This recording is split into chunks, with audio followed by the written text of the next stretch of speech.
l'agent de persécution. Qui est-ce qui persécute? Est-ce que c'est forcément l'État pour qu'on considère qu'une personne soit réfugiée? Est-ce que c'est forcément l'État qu'on doit craindre, selon vous? Alors, en fait, ici, on dit, à partir du moment où il y a les autorités, il y a une absence de la protection des autorités du pays, on considère qu'il y a persécution. Donc l'absence de protection du pays, ça peut être l'État lui-même persécute.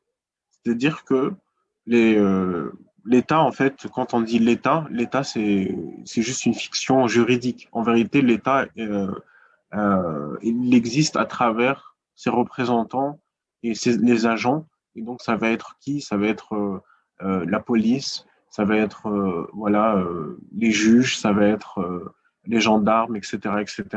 Donc, ça va être l'appareil répressif de l'État qui va faire que voilà, on va vous arrêter, vous allez être torturé, vous allez recevoir une condamnation sévère, etc. Donc, normalement, dans un état de droit, lorsque vous subissez une torture par un agent de la police, puisque l'État a signé la Convention contre la torture, normalement, vous êtes en mesure de porter plainte contre cet agent de l'État qui va être poursuivi par l'État lui-même et qui va condamner cette personne normalement. Et donc, parce que cette personne a agi euh, en violation du droit national. Et donc, dans un état de droit, normalement, l'État doit vous protéger même contre les agissements de l'État, enfin des représentants de l'État. Donc, voilà, s'il n'y a pas de protection des autorités, de cette manière, ou même du fait que voilà, il y ait des acteurs non étatiques. Donc là, on parle des agents privés. Ça peut être n'importe qui, ça peut être même une personne, ça peut être la famille, ça peut être des groupes terroristes, etc., etc. Donc, à partir du moment où il n'y a pas de protection des autorités, et donc le HCR dit protection efficace, lorsqu'il n'y a pas de protection efficace contre les agissements, eh ben, on considère qu'il y a persécution. Le rationnel derrière, c'est-à-dire la justification juridique derrière, c'est que, par exemple, l'État a signé des conventions internationales. J'ai donné un exemple, le mariage forcé. Okay, la plupart du temps, l'État condamne le mariage forcé, c'est-à-dire que la loi interdit le mariage forcé. Ou si ce n'est pas interdit, souvent l'État a signé des conventions internationales qui interdisent ce genre de pratiques, notamment la convention d'élimination de toutes les discriminations à l'égard des femmes, ou même la convention, le pacte international. Et donc, il interdit en fait le mariage forcé. Ok.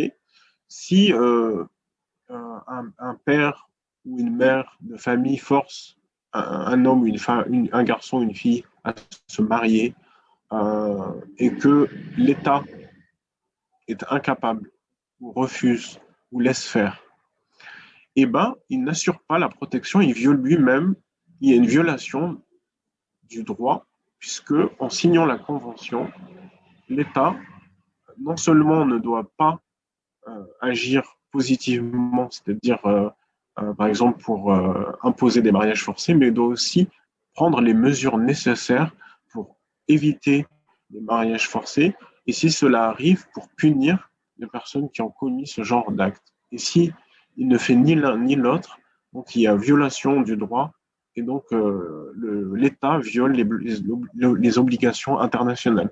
Donc d'une certaine manière, c'est-à-dire que par ricochet, c'est toujours l'État qui est responsable en fait. L'État est responsable et doit protéger tous les habitants toutes les personnes qui habitent sur son territoire.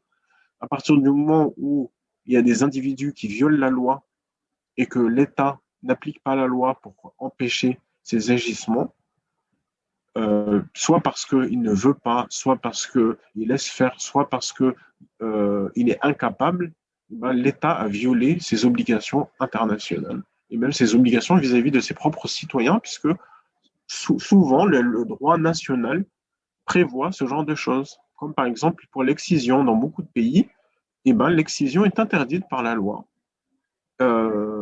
Et pourtant, c'est pratiqué, et pourtant, il y a peu de mesures qui sont prises pour arrêter ce genre de pratique ou pour punir les personnes qui font ce genre d'agissement. Et donc là, on va dire qu'il y a persécution parce qu'il n'y a pas de protection de l'État. L'État ne prend pas les mesures nécessaires pour protéger les droits des personnes. Et donc, il y a violation de l'article un tel qui interdit la torture ou les actes inhumains et dégradants. On va considérer actes inhumains et dégradants, euh, même si ce n'est pas lui-même qui l'a fait, mais le fait qu'il laisse faire, il est responsable.